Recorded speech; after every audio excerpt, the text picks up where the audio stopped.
Meus amigos, a verdade é que mais uma vez vai geral correr atrás dos brasileiros. E aí eles que lutem, né? Nunca pensei em ser perfeito, mas vou correr pelo direito.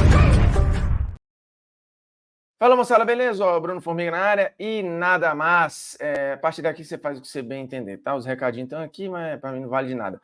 Ó, vamos falar de Libertadores 2024, porque temos a definição dos grupos, já temos a fotografia, ou pelo menos a primeira fotografia da Libertadores 2024.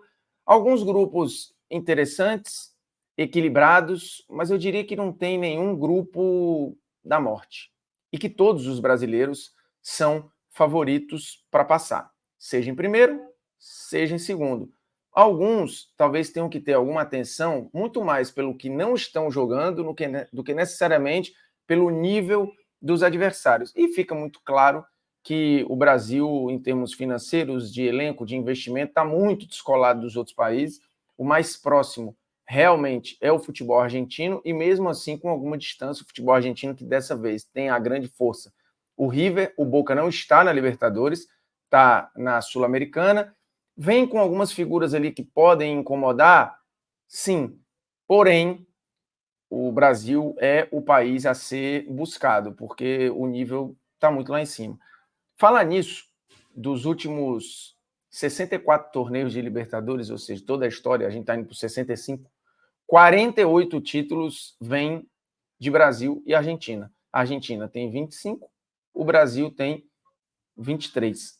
Então, o Brasil pode ficar um agora da Argentina, seria a maior aproximação histórica do Brasil em relação à Argentina na Libertadores. A gente teve um gap ali, né, nos anos 70, a Argentina deu uma descolada, e em parte ali nos anos 80 também, mas a partir dos anos 90 o Brasil começou a equilibrar um pouco mais a balança, e hoje o caminho mostra que vai pegar em algum momento e vai até passar, né? O Brasil provavelmente em breve vai ser o país mais vencedor da história da Libertadores. E se você quer acompanhar a Libertadores legal, aponta para cá, baixa o SofaScore, que é 100% de graça. E aí, cara, eu não gosto de pedir inscrito, eu não fico pedindo like, eu não fico pedindo compartilhamento aqui mais no canal, mas eu peço esse tipo de coisa. Eu peço para você baixar o SofaScore 100% de graça. Por quê? Porque não custa nada. Não custa nada, e só quem vai ganhar é você. Só quem vai ganhar é você, com o aplicativo de placar ao vivo mais rápido do planeta. E aí você vai poder ver classificação, estatística, comparar os jogadores, ver mapa de ação, você pode ver o tempo real quando você não está na frente da TV. Então, assim, é tanta ferramenta do SofaScore que ser de graça faz com que você tenha quase a obrigação de baixar. Eu vou, inclusive, deixar a tarja por um tempo aqui, enquanto a gente vê e olha os grupos da Libertadores para começar a fazer essa análise aqui, beleza? A gente tem os 8 grupos distribuídos aí. Os brasileiros foram cabeça de chave em 5 grupos e você ainda teve o Atlético ali no pote 2, indo para o grupo G.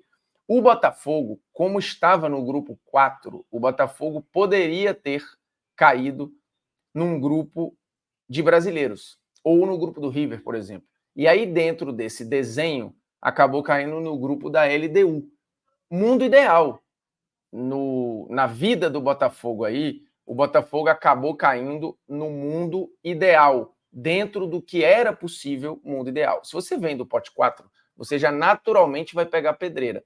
Só que o Botafogo, dentro deste universo, acabou conseguindo minimamente escapar do pior. Mas vamos lá, grupo a grupo. Grupo A, Fluminense, Cerro, Aliança Lima e Colo-Colo. O Colo-Colo e o Cerro têm muita tradição, mas há um bom tempo já não apresenta um grande futebol, né? O Cerro tem alterações na sua comissão, vários times do pote 2, por exemplo, o Cerro está incluso aí, tem treinadores com menos de 50 anos. O que pode dar a essa galera, inclusive no pote 2, salvo engano, a exceção do Galo, que tem o Filipão, todos os outros treinadores têm menos de 50 anos. Então tem muita gente jovem, tem muita gente com ideias novas na história aí. Então pode acontecer de um desses grupos do pote 2 acabar surpreendendo, e acho que claramente você tem o Independente Del Valle e os Estudiantes como as equipes que mais podem embaçar, ou que podem apresentar um futebol um pouquinho diferente. O Barcelona de Guayaquil,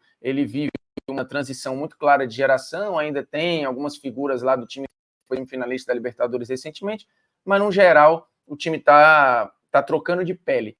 O Fluminense está no grupo com o Cerro, Aliança e Colo-Colo. O Colo-Colo na Libertadores passada ganhou um jogo só. Um jogo. Tem ali algum talento e tudo, mas não consegue botar isso no papel. O Alianza Lima tem muita oscilação, o Cerro a mesma coisa. Então o Fluminense ele é muito favorito no seu grupo. O São Paulo, ele tem o Barcelona de Guayaquil, que, de novo, é um time que joga vertical, que pode incomodar, mas que se defende muito mal. Então, assim, é um grupo acessível. O Tajeres, esse acho que talvez seja o adversário, até porque tem o trauma, né, do São Paulo, já foi eliminado no pré-Libertadores, tá? O Cobresal é uma grande incógnita. Mas o grupo do São Paulo, ele é muito acessível. O Tajeres tem ali uma coisinha, o Barcelona, de novo, tá trocando de pele, pode incomodar, acho que mais em casa do que fora, mas é um time que se defende muito mal, então o São Paulo precisa olhar para si também, né? O São Paulo está vivendo um momento intenso depois da eliminação precoce aí no Campeonato Paulista e tal, se projetar o São Paulo até brigando pelo título, indo para a final e tal, isso não vai acontecer, não conseguiu chegar na semifinal, e existe uma crítica que vinha crescendo já em relação ao Carpini, que parece agora vai só aumentar, então o São Paulo tem que administrar até mais a si do que os adversários. O Grêmio, esse grupo pode apresentar alguma complicação, porque assim, o Estudiantes tem bola, o The Strongest tem uma altitude muito enjoada, o Achipata é completamente força aí, mas o Grêmio não está conseguindo jogar o que jogou na temporada passada e, obviamente, era de se esperar que isso acontecesse, porque você teve a ida do Soares embora. Então, assim, é claro e evidente que o time ia perder força. É claro e evidente que o Grêmio da temporada passada girava muito em torno do Soares, que foi extremamente decisivo, fez uma temporada maravilhosa. Com o Soares indo embora, era muito natural que você tivesse dificuldade. Muito natural que você tivesse dificuldade, e essa dificuldade está escancarada aí. Então, se o Grêmio deixar pontos em casa, principalmente no caminho, pode se complicar. Mas a chance de não passar, eu acho que ela é pequena, mas precisa ligar o sinal de alerta muito mais, de novo, pelo que não está jogando do que necessariamente pelos adversários, e claramente o Estudiantes é o adversário aí. LDU, Júnior Barranquilla, Universitário e Botafogo. De novo, o Botafogo caiu no mundo ideal. A LDU trocou de treinador recentemente, é o primeiro trabalho do Alcácer fora da Europa. O time até apresentou alguma coisa com o Fluminense, mas evidentemente caiu de produção.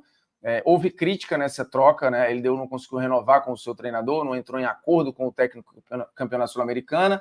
A espinha dorsal segue lá, mas é um time que está numa transição evidente. O Júnior Barranquilla, ele é um time que é muito ofensivo, mas também é muito desorganizado. E o Universitário é quarta força aí, o Botafogo acho que tem se recuperado, tentando apagar um pouco do 2023, e a forma como se classificou, né, com um drama e tal, mas olhando que a maré podia estar virando, e eu até gravei um vídeo sobre isso, o sorteio ter sido positivo, eu acho que aumenta um pouco desse otimismo do cara. Aquela nuvem que estava em 2023 parece estar se dissipando. Então, acho que o Botafogo luta até para passar em primeiro. Assim, o grande adversário, claramente, é a LDU. O Flamengo, a segurança que o time já tem com o Tite e o elenco riquíssimo, ele é um dos favoritos para a Libertadores e pega um grupo altamente acessível aí, né? Com o Bolívar, beleza, vai sofrer alguma coisa com logística. Milionários da Colômbia, também um time altamente acessível, apesar de ter alguma tradição, e o Palestino, que já teve uma história com o Flamengo lá atrás, né? Inclusive eliminando o Flamengo no Sul-Americana e no ano seguinte sendo eliminado, né? 2016, 2017. Mas nenhum aí deve oferecer algum tipo de resistência. O Flamengo pegou um time, um grupo muito, muito, muito acessível. O Palmeiras na Era Abel pega o grupo talvez mais enrolado, porque o Liverpool do Uruguai, e assim, já vi jogar algumas vezes, não nesta temporada, até porque assim, isso é uma curiosidade, né? O Brasil, por causa dos estaduais, ele bota a gente para jogar muito mais do que os outros a essa altura do campeonato. Se você for olhar, e a maioria dos países está começando o Nacional agora, então tem gente com 4 jogos, com 5 jogos e tal. O Peñarol, vou citar já, até o momento da gravação desse vídeo, por exemplo, está 100% de aproveitamento no Campeonato Uruguaio. dizer uma coisa, difícil saber se vai manter, tá? Daqui que começa a Libertadores e daqui que a coisa de fato afunile.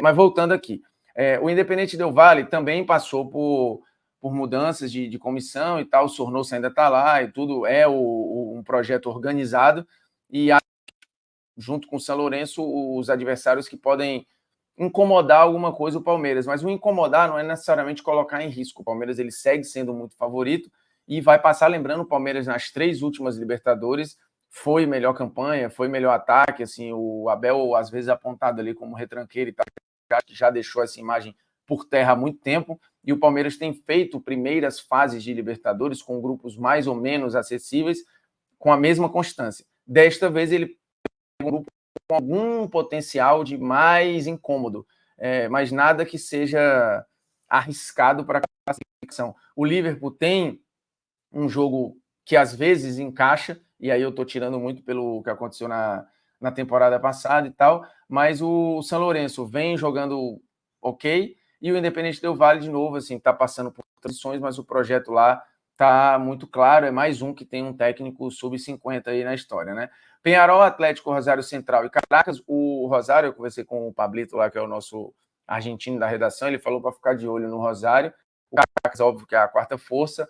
O Atlético, ele tem que olhar um pouco para si, porque ele não está conseguindo jogar a mesma coisa que em alguns momentos jogou na temporada passada. Então, há críticas em cima do trabalho do Filipão, que chegou até a ser cotado em algum momento no Libertad, por exemplo, eu falo já do Libertad aí. Então, assim, acho que o grande problema do Atlético nesse momento é o próprio Atlético. O Peñarol é preciso ver aí se vai continuar com esse início bom de campeonato uruguaio e tudo. Tem, nas últimas temporadas, muito mais tradição do que futebol. O Rosário Central talvez seja aí o segundo adversário do grupo, e o Atlético tende a passar, assim, se voltar a se encaixar, sem dificuldade. O River é muito favorito no grupo que tem o Libertad, o Deportivo Táchira e o Nacional, que veio do pote 4. O Nacional também muita tradição, mas não joga alguma coisa há um bom tempo. E o Libertad, neste momento, com um técnico de 27 anos de idade, tem que ver o quanto tempo ele vai ficar lá, né? O Libertad andou olhando aí para o Filipão e tal. Então, assim, o River deve passar muito tranquilamente em primeiro lugar no grupo. Então, a Libertadores se desenha muito de brasileiros contra brasileiros e algum estrangeiro ali querendo fazer um bonito, claramente o River sendo a grande força aí. E aí a pergunta que fica é, teremos o nosso primeiro tetracampeão de Libertadores aqui no Brasil? A gente tem alguns candidatos, né? O São Paulo, que volta a Libertadores, o Grêmio, o Palmeiras, o Flamengo, todos esses são candidatos a um tetracampeonato. Temos gente buscando um bicampeonato, no caso de Atlético e Fluminense. E temos gente buscando o seu primeiro título, no caso, o Botafogo. Então tem histórias muito legais de todos os brasileiros aí nessa brincadeira. O River, por exemplo, está tentando encostar ainda mais na turma dos maiores campeões e incomodar Boca e mais à frente o Independiente. E o River tem sido, obviamente, uma grande força na década. Não dá para ignorar. Então, o seguinte o Brasil é muito favorito. Quem vai ser o campeão? Ainda é cedo para falar. Nós temos alguns favoritos bem desenhados. Acho que, de novo, Palmeiras e Flamengo saem e partem na frente, mas tem forças que, se arrumarem, tendem a incomodar muita gente. É bem legal também ver o retorno do São Paulo a Libertadores e tal. Enfim, vai ser uma baita de uma Libertadores. E de novo, com um potencial histórico gigantesco. Beleza? Recado dado, baixa lá o SofaScore para acompanhar a Libertadores 100% de graça. Portanto, não tem motivo para você não baixar. Beleza? Nós estamos juntos. Um abraço, satisfações e é nóis.